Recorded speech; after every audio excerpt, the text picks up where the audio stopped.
time has come. All nations, all the means of communications, the Church of Jesus Christ, gather to hear the ruler of the Gentiles, the one who died, was resurrected, and returned to life. He has returned. The Lord is here. José Luis de Jesús Miranda, the man Christ Jesus.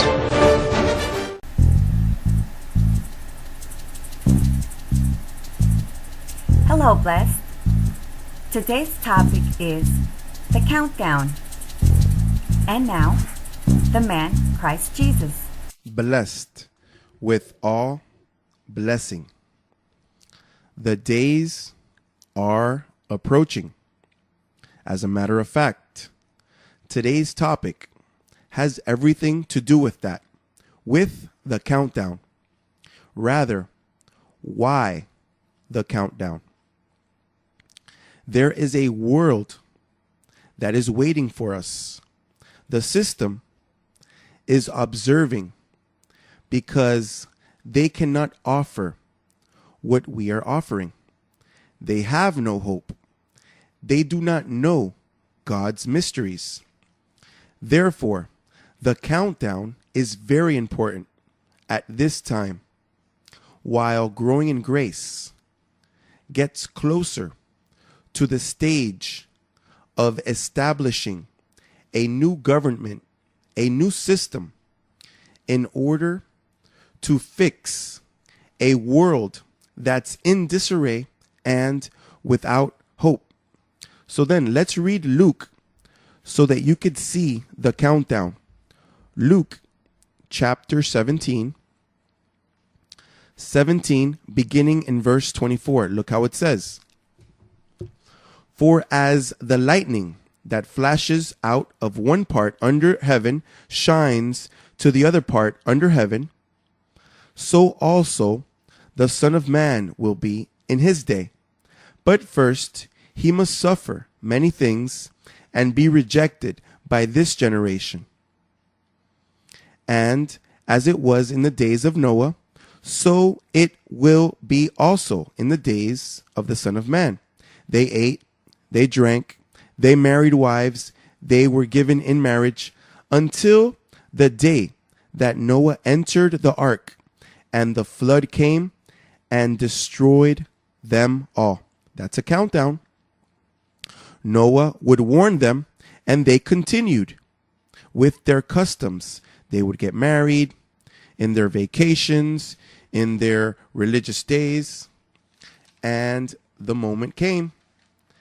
And it is getting closer every time that I see the clock. Every second that goes by is one less second. Every minute is one less minute. And every day is one less day of that marvelous countdown that we are conducting. So then, this is why we can speak this way. For example, when the countdown started,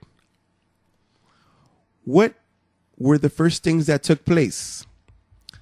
Let's take a look at the first letter to the Corinthians, chapter 4, verse 5.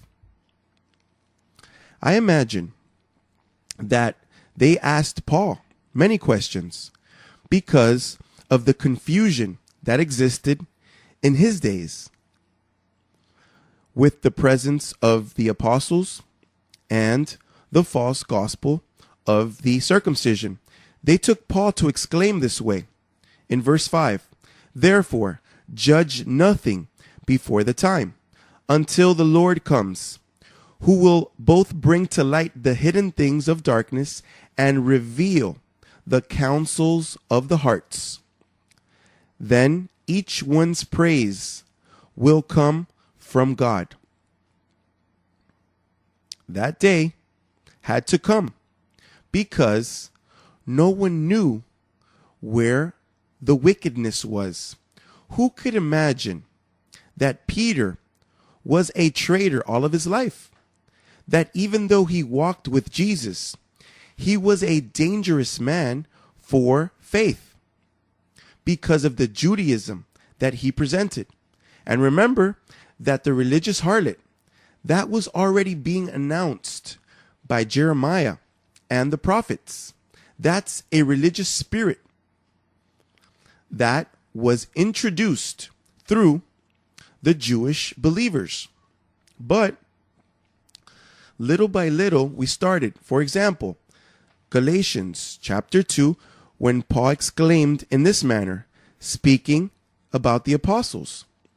There we start to see him uncover the pot and evil. Look at verse 14 when it says, "But when I saw," speaking of the apostles, "that they were not straightforward about the truth of the gospel, I said to Peter before them all, if you, being a Jew, live in the manner of Gentiles and not as the Jews, why do you compel Gentiles to live as Jews?" This means that there, Paul uncovered the guilty one, Peter and the rest of the disciples, compelling Gentiles to live as Jews. It says that Paul saw that they were not straightforward about the truth of the gospel.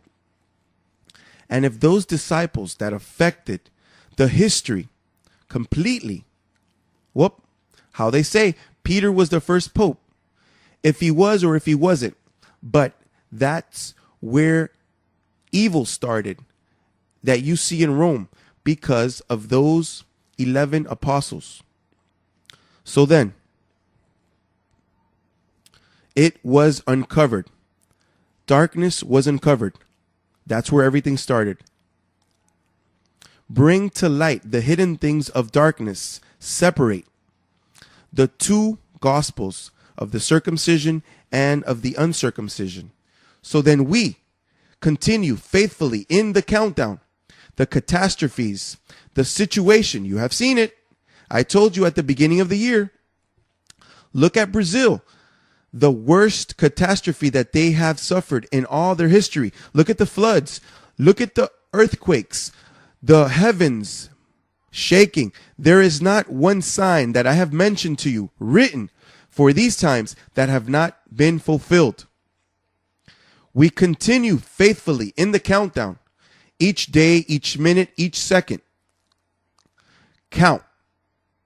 So then I dismiss myself from you, declaring you blessed from your heads to your toes, declaring you healthy, declaring you prosperous, declaring you enter in the trust of this powerful angelical covering that we have. I declare you reigning in life. I declare you in your vehicle triumph. God always leads us in triumph. So then blessed it will be until a next occasion where we will be counting the days. Blessed. I'm